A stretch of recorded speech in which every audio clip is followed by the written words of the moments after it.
Good morning, guys. Welcome to What Load of Bull. Not sure what exact episode this is, but it is part 2 of the Brembo upgrade series. If you remember, we did some touching up with some gold, and we just put on a bit of lacquer over the top to try and seal them, block them a bit more weatherproofing. Left them in the oven overnight, so let's have a look to see what they look like. Hey! What? I'm having a bit of a joke with you guys. I'm filming this actually, well, it's March, so a good 4 months from when we started working on these.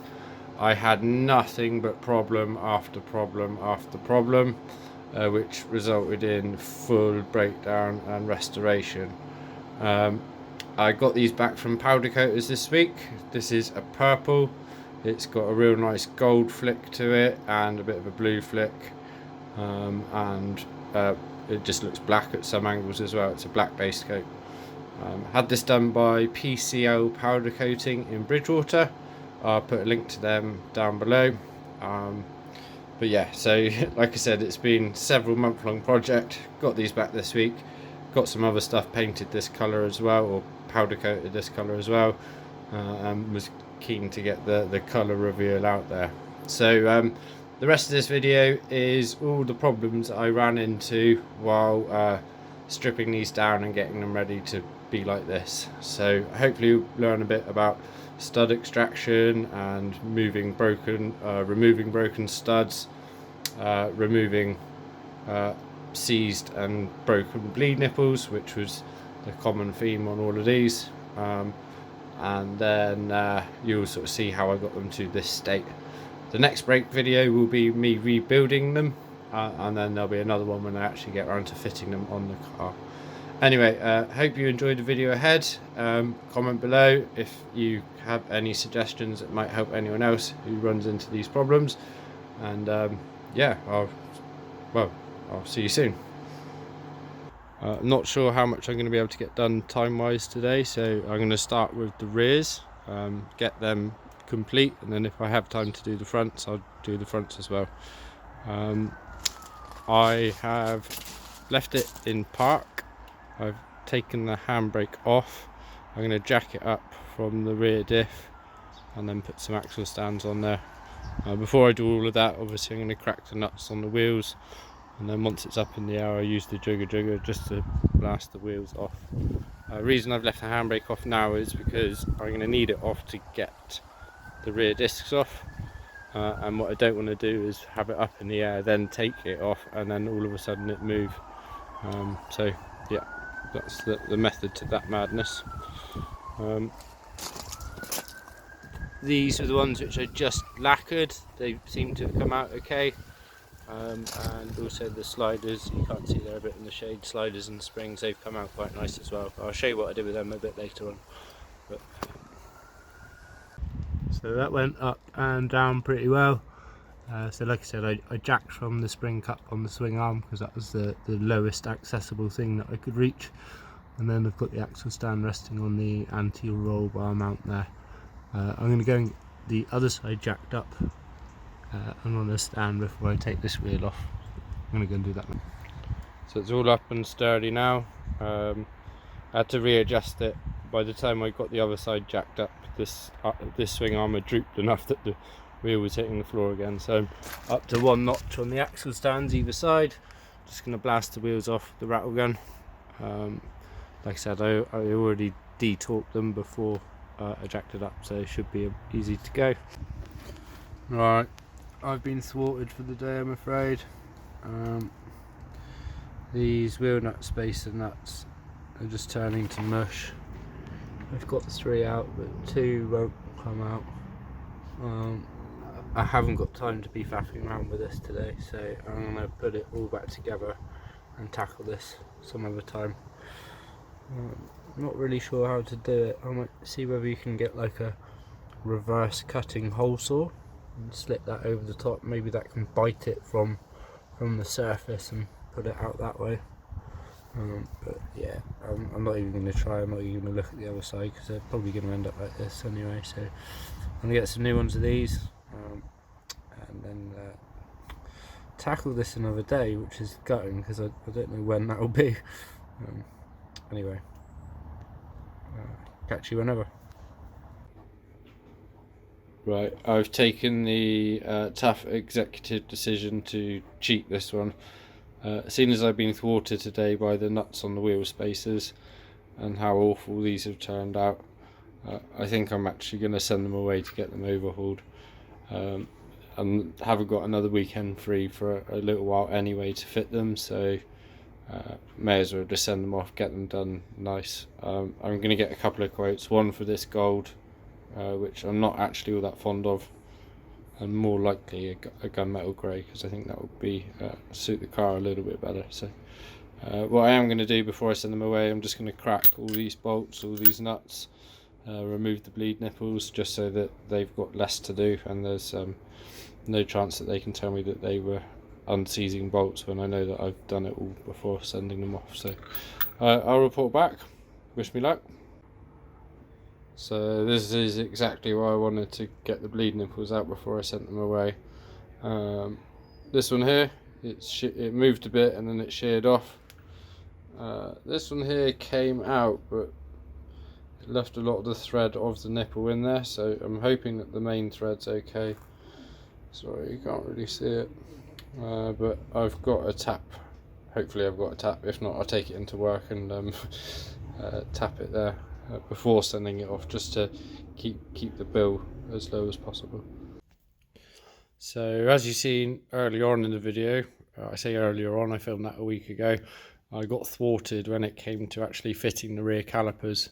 I couldn't get the wheel spacer off, one of the nuts had rounded off, so ordered some nut extractors, things like that. I'm ready for that.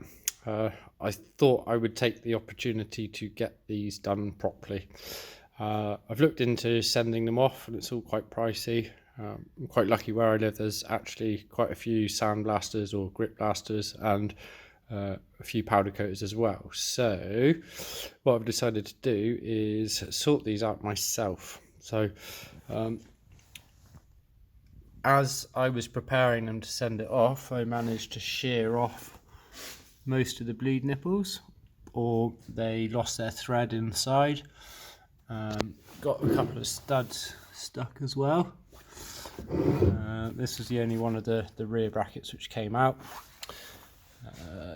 This bleed nipple just sheared, so I've got my stud extractor stuck in that at home. So I've actually brought them into work today because I've got a whole workshop in order to use, and I actually started my engineering career in this room about 15 years ago when I was a student, and now I'm a manager at the college, so I thought I'd come in here end of the day on Friday. So got big vice. My aim today is to get this bleed nipple out. I also want to break these big nuts, or sorry, get these bolts out and break the calipers in half. A lot of the Brembos you can split, but these ones Brembo say you can't. I'm going to anyway. I think I found there's like a secret, or not a secret, but an O-ring inside, apparently made of unobtainium. So Brembo won't sell them to you, no one will sell them, but I think I've found on a 350Z for them the size and type of O-ring that I need for them. So yeah, like I said, I'm going to use the vise, crack these, get them all in half, and then I've also got some freezer spray, or some Super Crack Ultra, some brake cleaner to keep me going as I go. I've got M10x1 plug and taper set, so I'm going to use these to clean out the bleed nipples that strip themselves. If I have time, I'm going to cut the end off of this. This is part of the problem of how I've rounded the nuts on the wheel spacers, just because of the depth there. So I figured if I take off 5mm, it will bite a bit better.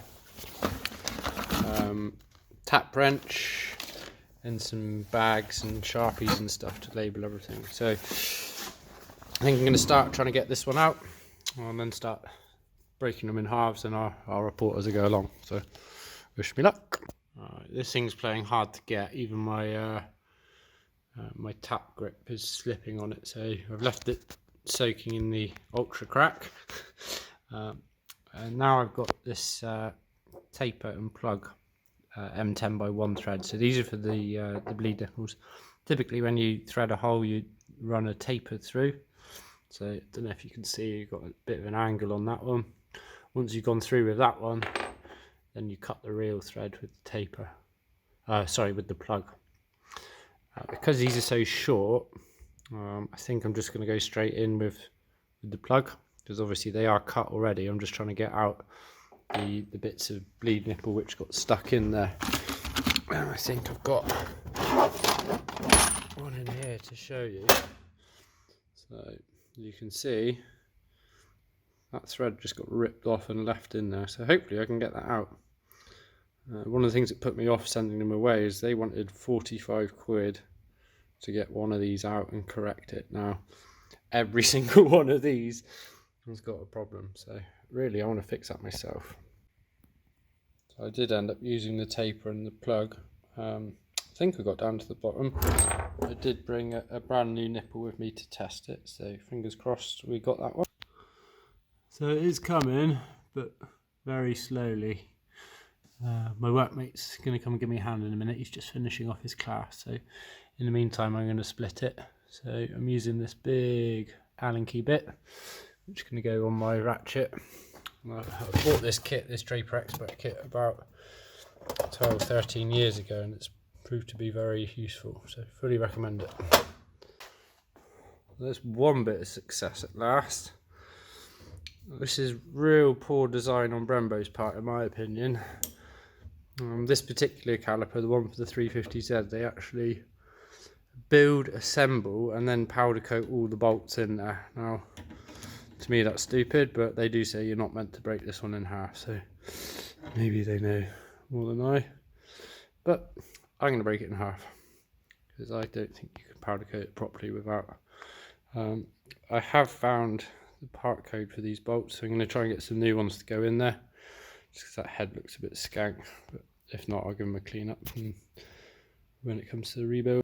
So it's this O-ring here, that's the one not to lose. You cannot buy that straight from Brembo. Like I said, I think I've cross-referenced it and found it, but if you're doing this yourself, make sure you keep that O-ring safe. I'm going to keep mine safe just in case. So got all the 4 main bolts out now. Did need one hell of a bar to get this final one out, but at least it's done now. Right, I'm going to give you a welcome, but when you're actually watching this, it will have just come from the last scene looking at the calipers, but really I haven't looked at these for a couple of months. In terms of timeline, I'm picking these up today, and the last video I filmed was the ECU install. So yeah, where we got to with these, this bleed nipple sheared off and half of it's still stuck in there, so I've drilled it out. I've got a few stud removal type tools and various things, and then these are the rear calipers. These are just a bracket bolt which sheared off when I tried to undo it before. It's not actually essential on the Stagea, so I might just file them off and make them flat, or I'll see how well we go. Only addition this time is some fire. I've actually always wanted a blowtorch, and I think for this very reason. So I've got some fire, and I've got some of the ice crack. It's a super crack ultra. So I'm going to see how we go. I'm not going to film much of it, but when I actually overcome something, I will let you know. So yeah, wish me luck. Right, I had already pre-drilled the hole quite extensively. I think it looks a bit to about 6mm. I've got the sort of stubbiest, fattest stud extractor pretty tight in there now, so I'm going to get some fire on the case.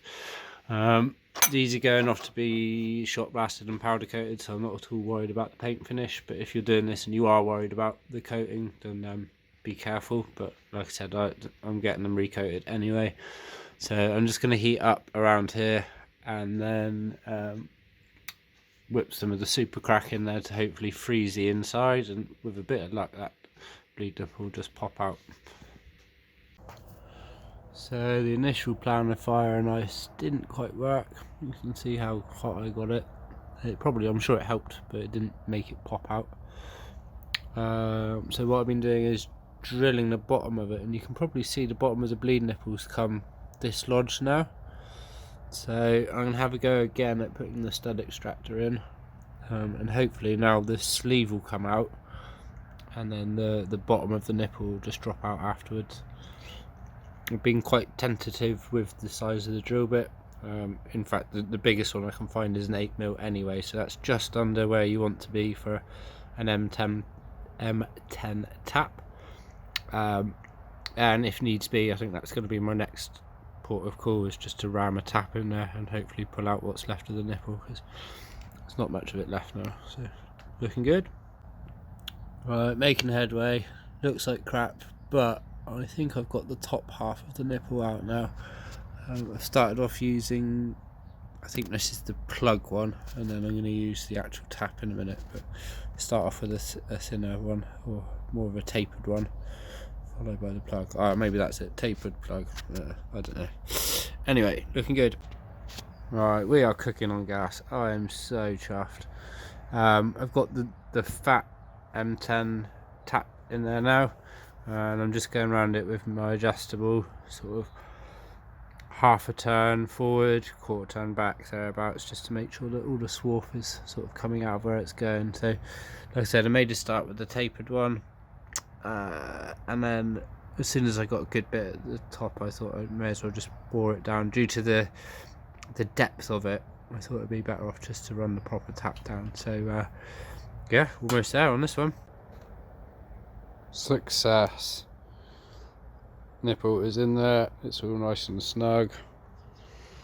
Does look to be a little bit on the piss, but we'll see how we go. If it leaks when we put it on, I'm sure I could put helicoil in or something like that, but I think we're going to be alright. So on to these two. Right, so I'm now on these bracket bolts for the rears. I'm just going to start by drilling it out until I can get one of the stud extractors to bite on it, and then we'll try the whole fire and ice combo. And if I have to, I'll drill it out like I did for the nipple. Not too worried about these ones because these don't seal any fluid, they are literally for a bracket. And like I said before, I'm not actually going to be using the bracket on the car anyway, so it's more just for aesthetics.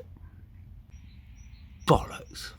That was going really well, and then my M8 tap just snapped in there. So I reckon I might be able to reuse it, but I don't know how we're going to get that out. Right, problem averted. I had some crooked end needle nose, and managed to twist it out. So I'm going to stop faffing about with this half and get onto that one now. Sorted. Little bit mashed up, but the studs are out. It looks better like that, I think, than with broken studs in there, or broken bolts rather. So pretty much ready to take these off for sandblasting. Last thing I need to do is just take out these pistons and these pad plates. I've done that already. I'm pretty sure you've seen that earlier on. So yeah, strip them down, off to sandblast, powder coat, reassemble. Oh yeah. Right, doing really well. I think it was actually a different caliper, but I've got the last remaining caliper plates out. I'm just going to get these masked up prior to taking them out for sandblasting. So I'm going to cover all the black faces with duct tape, also inside the caliper where the piston would be. I'm then going to put the old seals back in, because these are going to get binned anyway, and then duct tape over the top of that. So hopefully all important services will stay untouched. So yeah, I'll give you a shot of that once I've got it done. It's going to be the same for all of them, but I'll show you one. Right, there we have it. That's the best of my ability anyway. These threaded holes I put in the silicone bung. I know that's the preferred way of blocking them for when it comes to powder coating, excuse me. I've done that with the bleed nipple as well. Might trim that one off a bit and stick it in further. Covered the faces with duct tape and also lined the inside of where the piston goes. Yeah, so professional might want to do it a bit better, but at least that's me showing willing. So now to do the other 7. Finally, right, that took hours. So yeah, on all of them I've masked up the piston area, the black face. I've used as many bungs as possible, but I've actually run out, so where I've run out I've just stuffed it with duct tape. This is prep for blasting, not for painting or powder coating. You'd want different masking for that, but this is more just so that these faces, these important bits, don't get messed up by any media blasting. So I'm about to go and drop off a bumper to get painted, and I'm gonna go and have a chat with them about getting this lot done. If not, I've got other plans, so watch this space. Right, here we go. Here's the calipers. As you can see, I got them back from sandblasting yesterday. Just getting off the excess sand before I drop them off at powder coat today. So looks really good. A couple of bits of damage which I was half expecting. See that corner's blown out, but I think what I'm going to do is sleeve that bolt hole and then maybe cover it with a bit of chemical metal. Once these are together, I'm not planning on taking them apart ever again, but really pleased with how they turn out.